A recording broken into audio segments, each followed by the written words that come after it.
Good afternoon to everyone. Today we'll have lecture on data inputting and editing in GIS. So basically it is a lecture on digitization in GIS. I am Prabhakar Alok Verma. Will be delivering this lecture. So objective of this lecture is to learn about the sources of GIS data, learn about the concepts to create GIS data, to digitize the vector data, and how to create GIS data error free, or how to digitize uh, error free in error free manner. So in short, we'll learn about digitization concept and uh, probable errors while digitization. So and ways to avoid those kind of errors. So you may have studied earlier also what are the sources of GIS data. There are multiple sources of GIS data. One is ground source, ground based sources in which we go to the ground, do the survey, collect the data. The way to do this is either using GPS or handheld devices. So we can carry handheld device and go to the ground, collect the points. For example, if I have to collect the location of some particular tree species, so we'll use a GPS, we'll go to the different location and mark the points. Mark the point location means we'll go near the target tree and capture its location using GPS. Or we can do this location capture as well as its attributes, means the properties of the tree like size and locality, type of forest, many things can be captured. So this can also be done using mobile based devices, means you need to install some app in your smartphone, and smartphones already have inbuilt GPS. So using GPS, the app can capture the location and you can give the different attributes. So many apps are there, like open data kit is there, mobile data collection. So many apps are there which does this job. There are other ground based survey methods. You take the instrument like total station and go to the ground, use laser scanners, go to the ground, collect the data, collect point cloud. Then there are aerial sources, means where sensor is mounted on the aircraft or drone.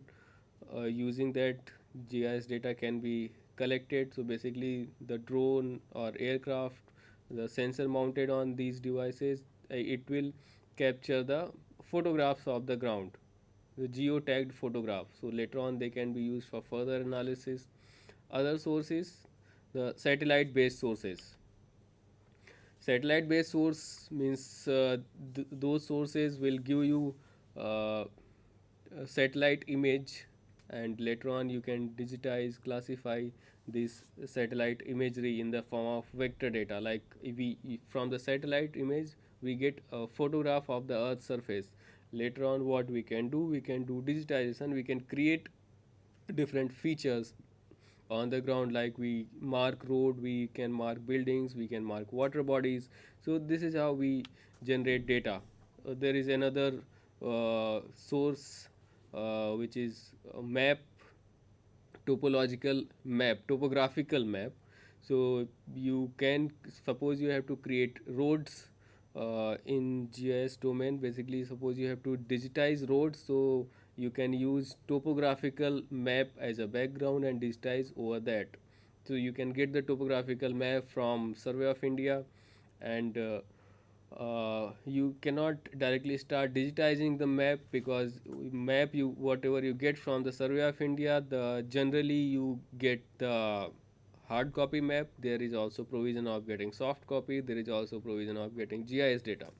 But suppose you got the hard copy map, so how do you digitize road over this? So direct, so you should have some way to bring hard copy map to your computer. So basically you need a scanner to scan the map, and the scanned map cannot be directly digitized, because for creating GIS data you need to georeference the map. So after scanning the topo sheet, you need to georeference it, and then you can start creating roads or whatever feature you are interested in.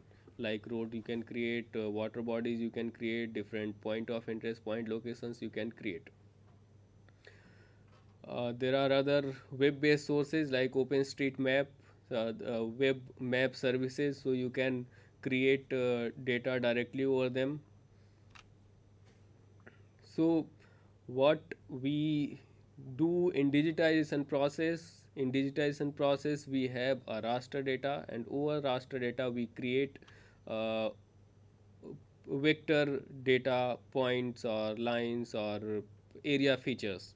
So what do we have in raster data? As you raster data model is the representation of your reality, ground reality, in the form of pixels. So your entire ground area is divided in the form of mutually exclusive cells. So when these cells are of same shape, size, and orientation, it is called as regular uh, tessellation, and the data model is raster data model, regular raster. So here basically your entire area is being divided in the form of pixels, and pixel is assigned the pixel value according to the class present on the ground. For example,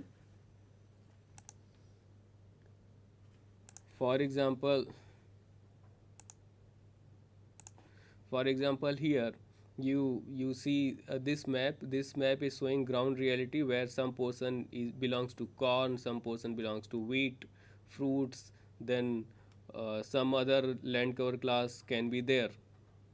So when this will be represented in the form of raster, so uh, the entire area will be divided in the form of cells, and cell belonging to corn will be assigned 1 pixel value.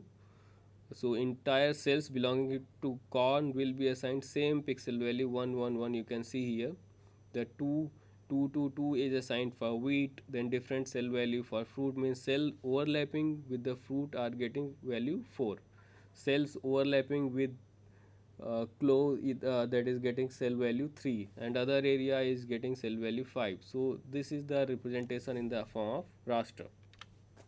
In vector we create point, line, and polygon. Point in GIS data is represented by coordinate pairs, that is longitude comma latitude. X is longitude, y is latitude, and if you are representing 3D data, then you will have z coordinate also, that is height. So for point you have just point. For line representation you have series of points.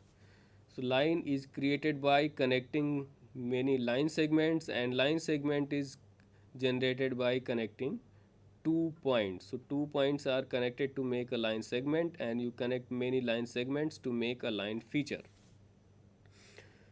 And another geometry you have in vector data model, that is area representation or polygon representation. So the difference between line and polygon is the process to create line and polygon is similar. The polygon you trace around the boundary, you click one point and next point, and the 2 points are used to make a line segment, and you connect many line segments to make a linear feature. And when start and end point of linear features are connected, it forms a polygon. Means here in line you can see the start and end, they are not same, but in case of polygon, start and end points are same, then only it is polygon. So when we have to create a vector data, we need a source over which this data is created. Means we can create this kind of point, line, and polygon data over satellite imagery. Like if you are having a raster layer represented in this manner, where your different land use classes are codified, so later on you can create the boundary for these cells, and you can use topo sheet in the background to create vector data. So depending on complexity of the document, you need to use the digitization technique. And by the way, someone may ask the question, when we have raster data, we have different features representing in the form of cells. Why do we need to create vector data? What is its need? Vector data is having its own advantage. Like in raster data, you have everything represented in the form of cells, which makes, like if here in reality you can see the boundary of one field that is having this kind of shape, but when it is represented in the form of raster, the exact shape will not be there, because in raster you have limitation of 1 pixel. So because of the pixel size, you will not get smooth boundary in the representation. But you do not have that limitation in vector data. That is one use for representation wise. You can represent the feature boundary more precisely using vector data compared to raster data. That is one advantage. Another one is you can assign different attributes to vector data. Once we create a point, we can assign attributes to the point, like the locality of the point. For example, I have to create a point location for clock tower in your city. So what is the average population in the city, what are the surrounding things, around the clock tower, or any other feature can be stored, any other feature information can be stored in vector data along with features. So basically in vector data you have spatial as well as non-spatial data. So spatial data will be for representation, and non-spatial information, that is the properties or characteristic properties of the feature being represented, that you can store as a table. That facility may not be there for uh, raster data. So in raster data, you can store this information up to some extent for the integer raster, means rasters where pixel values are integer, not for floating point values. The other thing is connectivity. Why do we need vector data? For connectivity purpose. Suppose you have to find out shortest road between two locations, so shortest route between two locations. So for that, two locations need to be connected by certain feature. So road feature is needed to find out shortest uh, uh, route. And it is difficult to represent roads in case of raster data model. It is difficult to perform shortest route analysis in raster. It is possible that, but that is not so easy. In case of vector, based on the connectivity, it can be performed easily. And boundaries of the object can be stored easily. So we use vector data, point, line, polygon representation to represent the phenomena which have crisp boundaries. So when it comes to representation, so uh, there are ways when it comes to digitization. There are some ways, like you can perform automatic digitization when your map is having very less detail. For example, you are having a contour map. Contour map means your map is having only contour lines, and you want to digitize those contour lines. So to digitize the contour lines, it is easier to do automatic digitization in that case, because all the location, either it will belong to contour line or it will not belong to contour line. When it comes to some intermediate level of complexity, means it is possible to segment in the form of foreground and background, but in some location it may not be possible. For example, in this case, In this case, the black lines need to be digitized. They are representing some feature, but here in the center you can see some word is written that should not be digitized, that is just written in the map. But when when you will use automatic digitization method, it will segment in foreground and background, but the entire black portion will become foreground, so this black letters will also become foreground. So you need some supervision to remove this so that it does not get digitized. Uh, Another case can be digitizing a topo sheet. Topo sheet has a lot of detail, like it will have settlement detail, it will have detail of contour, it will have land use type, it will have different point of interest in it. So many details are included in topo sheet. So in this case, the automatic digitization methods does not work properly because there are too many things to be interpreted. So that is why manual digitization methods are needed when you are digitizing topo sheet.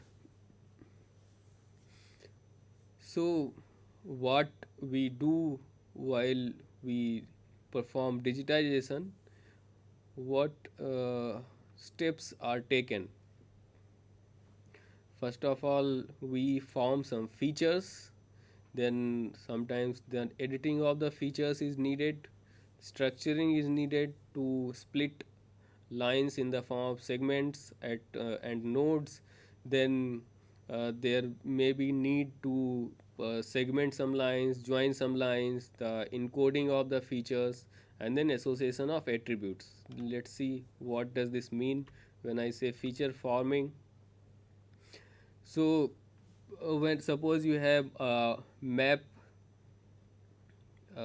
which contains the road network, a hard copy map, or suppose you have a satellite imagery, which in satellite imagery having a good resolution of like 10 meters, you can see highways in the map properly, and your task is to digitize all the highways visible in the satellite imagery of 10 meters. So in that case, you start digitizing around you start creating lines. How do you create the lines?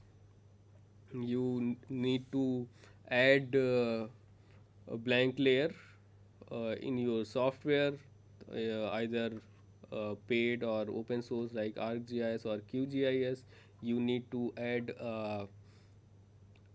file format, a new file you need to create. Like in ArcGIS, you need to create a new save file, or you can create a feature class inside geodatabase or file geodatabase or personal geodatabase. In QGIS, you need to create a new save file, or there is a file format for QGIS geo package. So some of the you need to create a blank file in some of one of the file format suitable to you. Suitable to you, it depends on the situation. For example, you are creating data in QGIS and someone has to open in ArcGIS, so you need to use the format in this case which is supported by both the softwares. For example, if you create file in the geo package format in QGIS, so you cannot open this geo package in ArcGIS. So and suppose you have created some data in ArcGIS and you give this data to someone else, that person need to open data in QGIS or some other software. So the compatible format file format need to be used so that it can be opened across all the softwares. So like if you use safe file format, it is supported by all the GIS softwares, so it will not have any problem. So save file you can open in QGIS, you can open in ArcGIS, you can open in IIRS, you can open in GRASS. So it is supported by all. So after creating some blank file, you need to go to editing mode, digitization mode. Even if you do not want to create blank file, you can use existing file and go to the editing mode. So once your file is in editing mode, you can create the data, add the data, edit the data. So I was telling your task is to digitize the roads over satellite imagery. So what you do, suppose there are many roads and you start digitizing one road. So how to start? Just after going to digitization mode, just make one click, next, keep on clicking till you finish digitization of one road. So in this way suppose one road is digitized like this. So after this, there obviously there will be many roads, and so when you have to digitize another road, you end first one and start new one, digitize third road also you digitize. So this way you can digitize these roads. After that, you need to do certain level of structuring or editing. So when you digitizing the road, you need to assign the name of the road also. For example, I digitize one highway and a highway name is Rajpur Road. So after digitization, I need to enter name of the highway in the attribute table of the save file you have created. So you can give name. Later on, the editing is needed to connect roads at the junction. So this one, the red graph you are seeing, this graph does not have junctions made in it. For example, here two roads are connecting.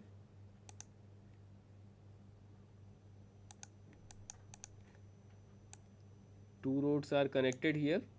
Two roads are connected here. Here roads are being connected. Here roads are connected. So when two features are connected, the features can be connected at a node only. So if there is no node, they will not be connected. So what is the disadvantage if they are not connected? For example, I want to find out shortest route from this location to this location. So shortest route I can find, I can see shortest route is this way, then this way. So this you can get as a result of shortest route only when this road and this road is connected, this and this. When these roads are connected, then only you can get the information of shortest route, and to connect them there is a process of creating node. So this can be done while creating the data also. You need to uh, make sure the point is created at the junction. If you have missed while digitization, you can connect, you can create node at later stage also. So for example, in this case, while feature forming process, the node was not created. So for while structuring, editing as well as structuring, the nodes are created here. So node is created here.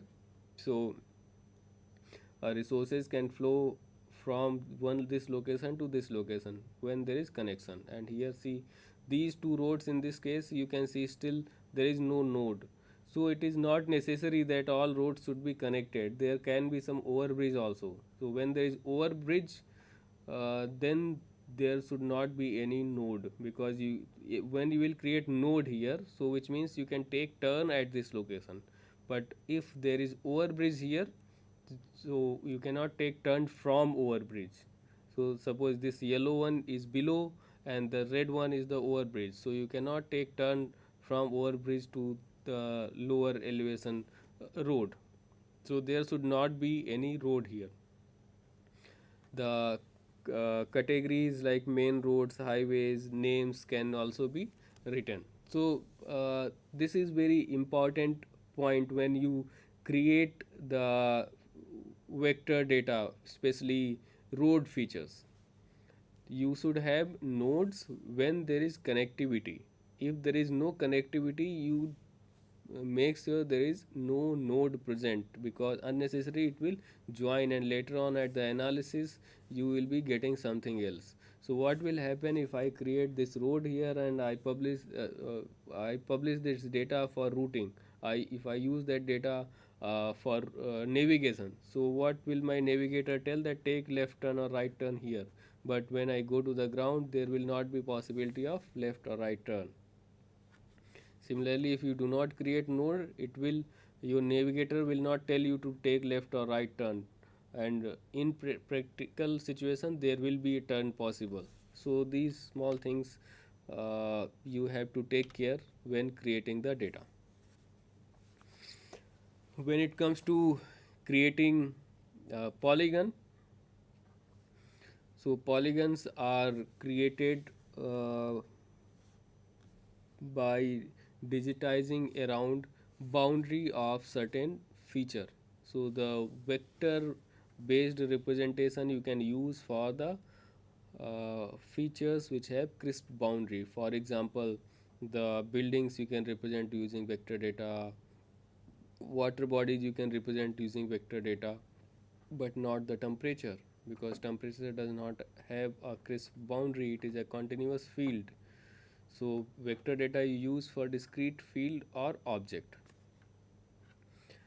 So uh, there are models to make this representation. One is the spaghetti model. Spaghetti model is about representing a polygon in the form of polygon. And there is one model, topological data model. In topological data model, polygon is represented in the form of the line segments. Their concepts of connectivity, contiguity, and containments are there. So first let's see the representation in the form of polygon by polygon representation. So in polygon by polygon representation,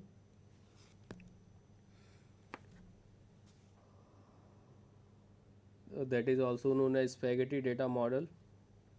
So in spaghetti you trace for example there is one polygon, this B, so start digitizing this polygon along the boundary, this, and you end digitization at the point 2 only. So this entire polygon will be created.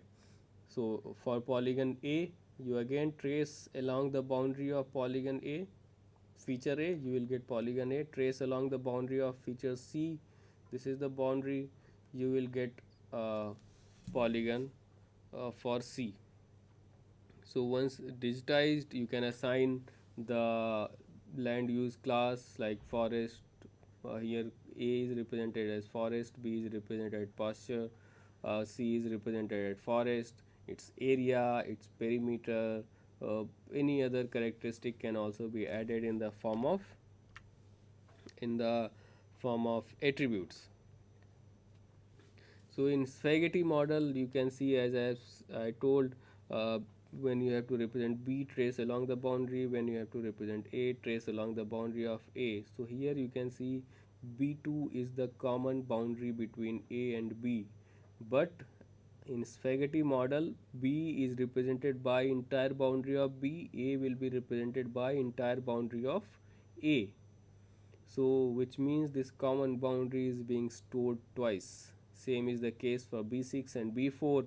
Here B4 is stored twice, means to represent C, to represent A, to represent C, to represent B. This B6 is stored twice. So and there is no connection in these polygons as per representation model of spaghetti. So this creates some difficulty in spatial analysis, like finding out the adjacent polygons, neighbors. Like if you have to find out neighbors of B, so they are A and C. How do I know? I know because there is I can see these B2 and B6. They are common boundaries, but the computer does not understand this because B2 and B6 they are not stored as common boundary. They are stored as their own boundary twice. So that is the drawback of spaghetti data model.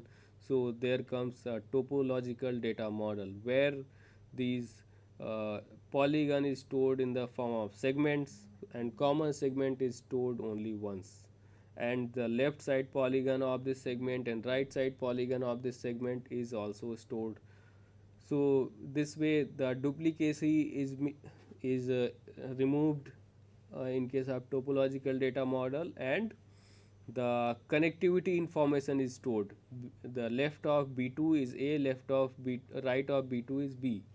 So this way computer can know A and B, they are adjacent, because the common boundary B2 which is stored separately. So the process, spatial analysis process, can be faster in case of topological data model. But at the same time, you cannot have topological data model in safe file. A topological data model is implemented in file geodatabase in ArcGIS. So you need to file geodatabase, and inside that to create features so that topological data model can be used for representation. And even if you are using spaghetti data model, you will not see uh, visible difference, or visibly so much difference when you are working with a smaller area. This difference of slower processing, the because two the common feature is common segment is being stored twice. So because of this, the processing will be slower, data storage will be larger. But this effect you will see when you are having massive data. Suppose I just want to have land use land cover of entire country at 1 raised to 250,000 scale. That will be a few MBs, like 100 MB, 200, 400 MB. So this much data if you are handling, you will not see a much problem of this topology. But when your data size is very big, like 10 GB data, 10 GB vector data you have, and you want to perform special operation like adjacency, so that time you will see the lag, the time taken by the process is more. Yeah, for raster, also you can assign attributes when it is integer raster. Means data type of raster is integer, which means pixel values of the raster is in the form of integers, 1 2 3 4, that kind of integers are there. Then you can assign some description, some attribute to these raster cells in ArcGIS. This facility is not there in QGIS. You cannot have attribute table for raster. As per data model, you cannot have attribute table, but in ArcGIS, this additional facility is provided. So when you are working with open source QGIS, then how to store this information? You need to store this information separately in the form of tables, because raster will have pixel value. So instead of here A, B, C, D, E, F, and primary force, secondary pasture, built up area, river lakes. So this text will not be there in raster. You will have numbers like 1 for A, 2 for B, 3 for C. So what does this number 1, 2, 3, 4 means? So for that you need a table separately to be stored, so that in future you can refer it. So when you create the data, there need to have some checks and repairs. Means what kind of things you need to look after while creating the data. So for that you need to know about the possible errors and what are the need at the end use. For example, if my purpose is to digitize, to create vector data just to show the availability of, show the presence of different land use land covers, so in that case I can create polygons for different land use classes. Even if there is little amount of overlap, or there is some incompleteness, it will not be visible in the map. If there is small error, very small error, it will not be visible in the map. So you may not worry about too much consistency, completeness of the data. But suppose uh, I have to create roads, and later on I need to perform the network analysis over road, like finding out shortest route between two locations. So what will happen if our data is not complete? So if data is not complete in the sense of connectivity, if data is not connected properly, the nodes are not made properly, so you will not be getting the proper navigation, because connectivity is very important in case of navigation. The roads need to be connected to get the shortest route. So for example, you are using Google Map regularly, and suppose Google Map does not have made the connected roads, you will not see the route, uh, shortest route between the two location.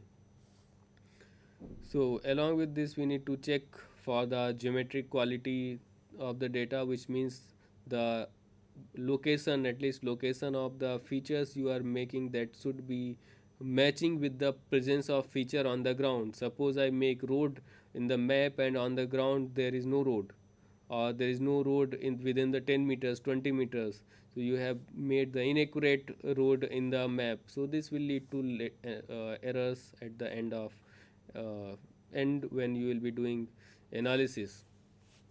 Topologically uh, topological correction connection also, we have to see the data should be topologically correct when you have to perform the spatial analysis. These corrections are you need error free data when you have to perform the analysis, different kind of spatial analysis, which you will see later on in upcoming lecture what is spatial analysis. So just for representation, you may skip some of the errors, but not for analysis, because in analysis you may not error can be small, it may not be visible, but it will create problem at the analysis stage, because computer will find out the error like disconnectivity, overlap. So the common digitization errors are listed here: overshoot, undershoot, sliver.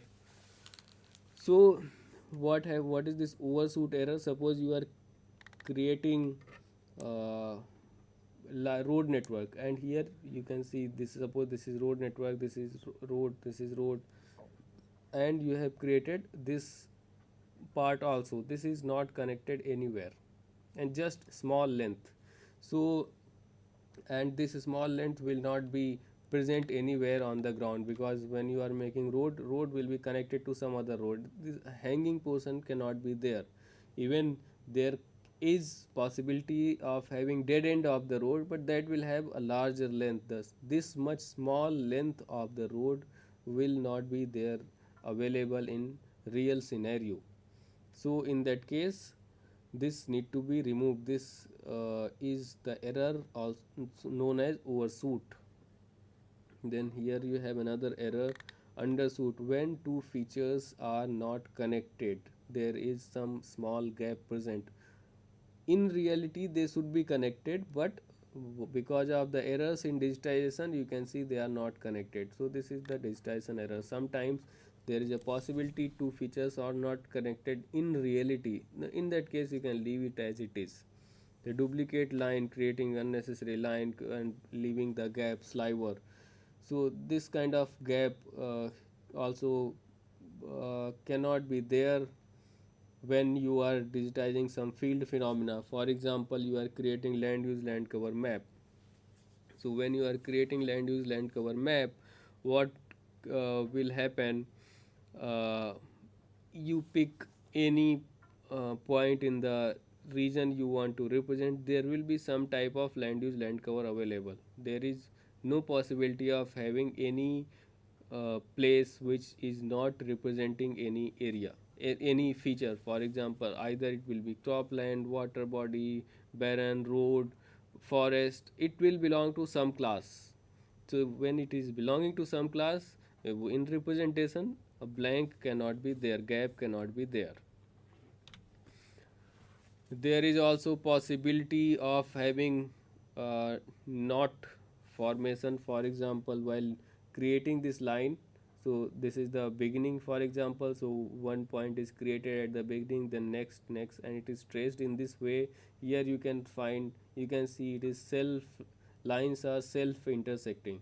So self intersecting lines are also not a simple, are not representing simple line, simple geometry. So these kind of features should be removed. these kind of errors should be removed, otherwise they will create error later on while you will perform spatial analysis. Here you can see you have undershoot, here also you have undershoot. So how to remove these kind of errors? So you can see a black circle here. So this black circle is about the tolerance. So this tolerance means if two features are coming within this tolerance limit, they will be connected. So tolerance is defined when you are creating the data. Like I defined, for example, you define tolerance at 0.01 centimeter. So which means if you create one point and next point you create within the range of 0.1 centimeter, it will join to the existing one.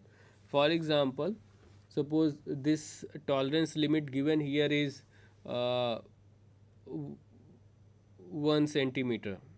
So when this knot is present within 1 centimeter, it will not let you create this kind of knot formation. This will system will not let you create this kind of knots in reality.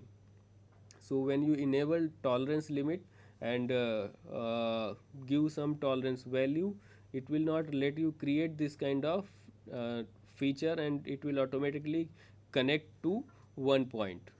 So when you have enabled tolerance, while creating the data itself, it will not let you make the gap. Even when you are making the point, you may be leaving the gap, but it will automatically connect. Here also, when you enable tolerance first, it will automatically connect while joining. If you have not enabled tolerance while creating the data, so what will happen, you can end up with these kind of some of the errors. So later on also there is a possibility of running a tool, tolerance tool, which will do this kind of connection. Means in the tool you need to give the tolerance limit, and it will search the any it will search it will the tool will search all the nodes and find out is there any new node or feature present within this range. So if it is the case, it will connect them. For example, while creating this layer, creating this data, you have created the knot.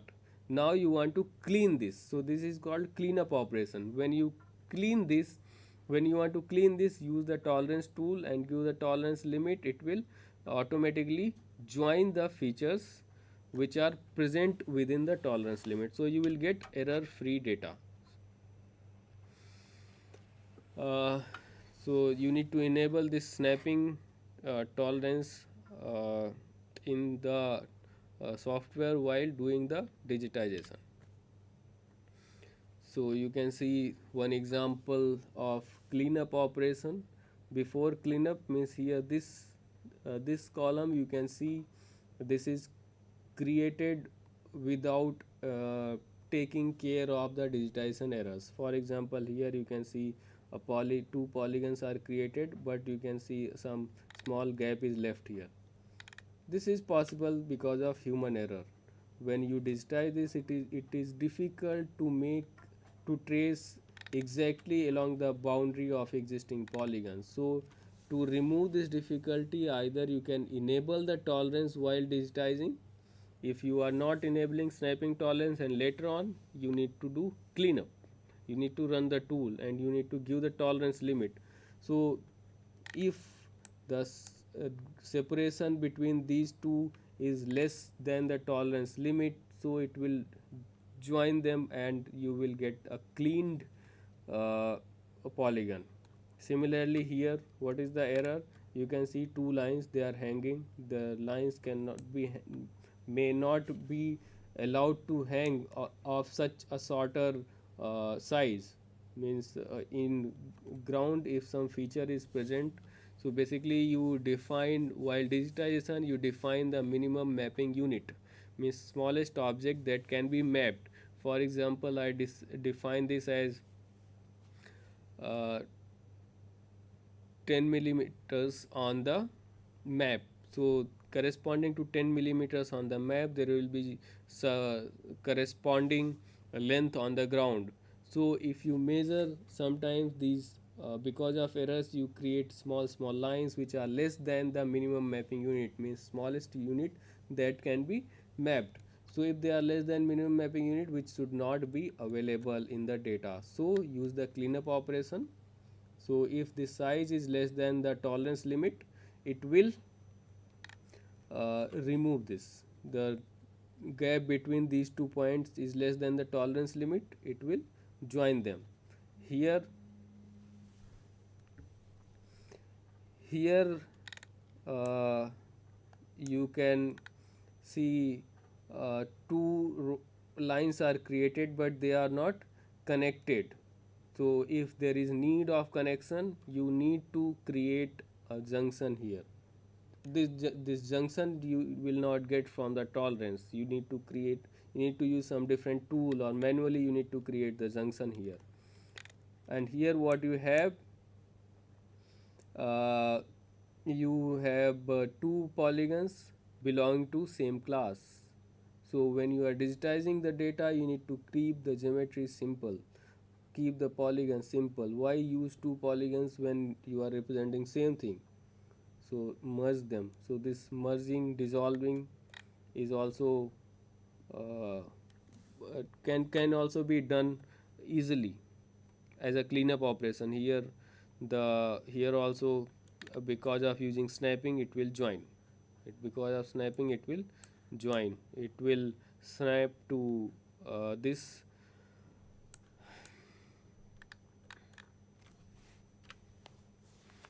So whenever you are creating the data, you need to take care of the possible digitization errors.